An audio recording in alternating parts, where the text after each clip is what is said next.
से लगातार जिस तरह से कोरोना संक्रमण बढ़ रहा है और बिहार में और पूरे देश में हावी हो रहा है, इसके बावजूद बंगाल में चुनाव हुए और कल नतीजे आ गए और उसमें यह क्लियर हो गया कि अब एक बार फिर से बंगाल में ममता बनर्जी की सरकार आ रही है। इसके बाद इधर सुप्रीम कोर्ट ने कोरोना संक्रमण को देखते हुए राज्य सरकार और केंद्र सरकार से कहा है कि अब आप लॉकडाउन पे विचार कर सकते हैं। यानी कि आपको बता दें कि शायद कहीं ना कहीं जिस तरह से बंगाल का चुनाव हो रहा था, उस वक्त जब कोरोना पूरी तरह से हावी हो रहा था तो कयास लगाए जा रहे थे कि शायद बंगाल के चुनाव को रोका जाएगा, लेकिन ऐसा नहीं हुआ। चुनाव पूरा हुआ, 8 चरणों में मतदान हुए। उसके बाद कल जो है परिणाम आ गया और एक बार फिर से यह क्लियर हुआ कि ममता बनर्जी की सरकार बंगाल में एक बार फिर से बनेगी।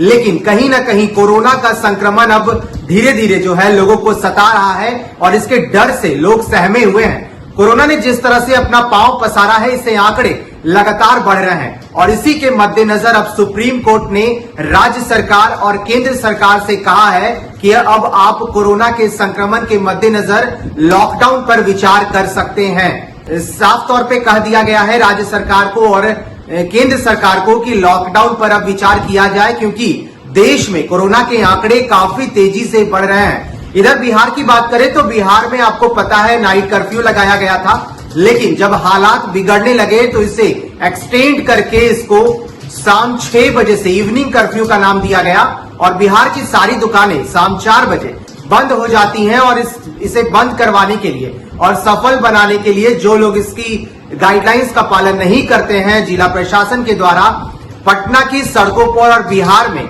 गश्ती लगाई जाती है और गाइडलाइंस को पालन करवाने के लिए पूरी तरह से लोगों को हिदायत दी जाती है। अब देखने वाली बात होगी कि जब सुप्रीम कोर्ट ने केंद्र सरकार और राज्य सरकार को सीधे अब यह कहा है कि अब लॉकडाउन पर विचार किया जा सके। एक तरफ बंगाल का चुनाव का परिणाम आ गया और दूसरी तरफ जब कोरोना का संक्रमण तेजी से बढ़ रहा है तो कहीं ना कहीं सरकार बंगाल के चुनाव के कारण लॉकडाउन नहीं लगा रही थी। ऐसे कयास लगाए जा रहे हैं लोगों की तरफ से भी। कई दिनों से यह आवाजें उठ रही हैं कि क्योंकि बंगाल में चुनाव हो रहे थे और अब चुनाव खत्म हो गया है, उसके बाद शायद अब सरकार लॉकडाउन पर विचार कर सकती है। और कोरोना वायरस की दूसरी लहर में स्थिति गंभीर होता देख सुप्रीम कोर्ट ने खुद ही मामले को संज्ञान में लिया है। सुप्रीम कोर्ट ने कहा है यदि किसी मरीज के पास किसी राज्य या केंद्र शासित प्रदेश का स्थानीय पता प्रमाण पत्र या आईडी प्रूफ नहीं है तो भी उसे हॉस्पिटल में भर्ती करने और जरूरी दवाएं देने से मना नहीं किया जा सकता है। केंद्र सरकार इस संबंध में 2 सप्ताह के भीतर अस्पताल में भर्ती होने संबंधी राष्ट्रीय नीति लाए। यह नीति सभी राज्य सरकारों की ओर से मानी जानी चाहिए। जब तक नीति नहीं बनती है तब तक किसी भी मरीजों को बिना स्वास्थ्य एड्रेस प्रूफ या आईडी प्रूफ के भी हॉस्पिटल में भर्ती होने से रोका नहीं जा सकता।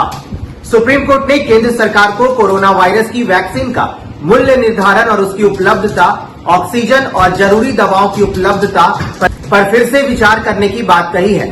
वहीं कोरोना से बेकाबू हो रहे हालात को देखते हुए सुप्रीम कोर्ट ने केंद्र और राज्य सरकारों से लॉकडाउन पर विचार करने की बात कही है। अब देखने वाली बात हुई कि जब सुप्रीम कोर्ट की तरफ से केंद्र सरकार और राज्य सरकार को लॉकडाउन लगाने पर विचार करने को कहा गया है तो क्या एक बार फिर से देश में कोरोना के संक्रमण जब तेजी से बढ़ रहे हैं तो क्या एक बार फिर से संपूर्ण लॉकडाउन लगाया जाएगा कि नहीं, ये देखने वाली बात होगी। फिलहाल के लिए इतना ही। आप बने रहे फर्स्ट बिहार झारखंड के साथ। धन्यवाद।